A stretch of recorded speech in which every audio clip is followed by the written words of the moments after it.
Good afternoon. My name is Roger Hickey, and I'm co-director of the Campaign for America's Future.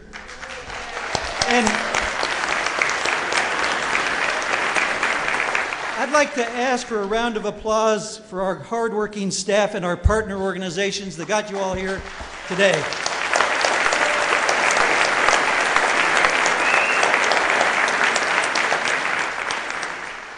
We're very, very proud of having brought together such a diverse and interesting group of people from all over the country.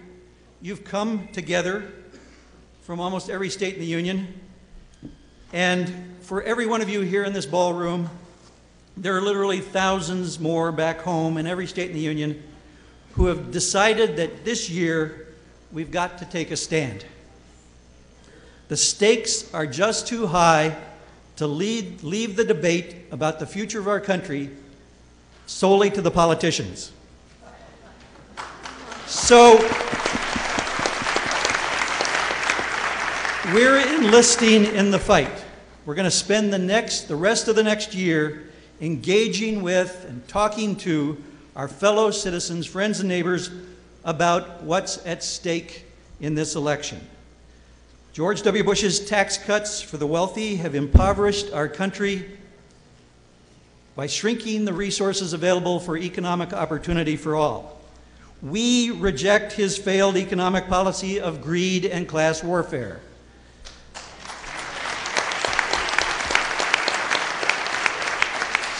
George W. Bush has divided Americans by race and class and gender and sexual preference, and we demand new leadership that brings Americans together.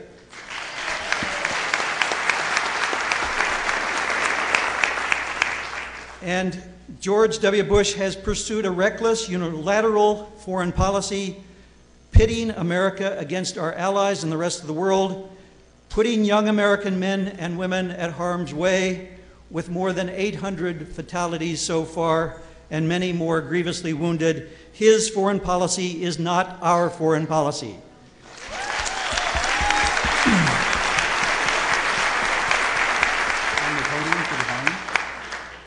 Now, you've just heard from Stan Greenberg and Maria Chaveste that the American people are with us. CBS News poll shows that 65% now say that the country's on the wrong track, matching the highest number ever recorded by CBS since they first started asking that question in the 80s. 6 in 10 Americans now say that the war in Iraq was not worth the costs. The lost lives, the drain on our budget, the split with our allies, the increase in terrorism here and in the Middle East. But as we learned in 2000, it's not enough for the majority of American people to state their preference. This year, we need to mobilize for a landslide.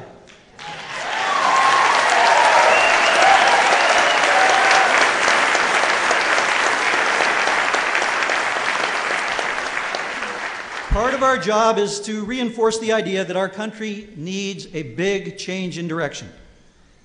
And we must show the American people all of the ways that conservative economic policies are undermining our prosperity, and how a common sense kitchen table economics could make our lives better, from creating good jobs to investing in our kids to conserving energy to making health care affordable and available for all. We can and must reach out to the undecideds. But at the same time, we need to energize the people whom Democratic politicians often call our base. Just because African Americans and women and Hispanics and union members are often progressive in their voting habits, that's not a reason to take them for granted. That's a reason to reach out and mobilize them around specific issues that they care about, around a vision for change worth fighting for and worth voting for.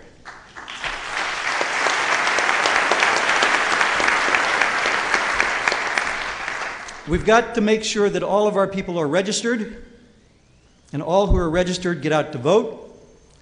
And we've got to demand that every vote gets counted, because we've learned that we have to fight for the rules of democracy.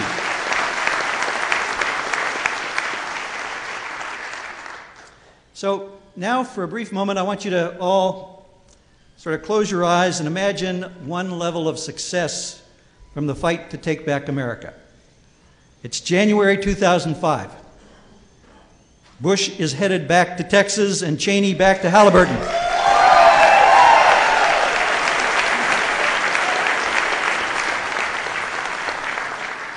It feels good, right? But if you think our troubles are behind us at that point, if you think we can all just sit back or take important jobs in the new administration, you don't understand American politics and the American political system or the forces we are up against. That's when the real work begins. Changing the occupant of the White House is a good first step. It'll stop some of the madness. But millions of Americans will still be without health care. Corporations will continue to export jobs and slash benefits here at home. The tribunes of official Washington will tell the next president that we cannot afford to invest in children or in energy conservation. That is, until we've cleaned up the mess left by the last administration. We've heard this song before during the Clinton administration. And the organized, lavishly funded, vast right-wing conspiracy, there really is one, will mount savage attacks on any new president who tries to break out of the conservative orthodoxy that says that corporations and the wealthy are more important than working people and the claims that they make on the government. So we in this room are going to go all out in the coming year. But we all know full well, in the words of Howard Dean, that changing the White House is important.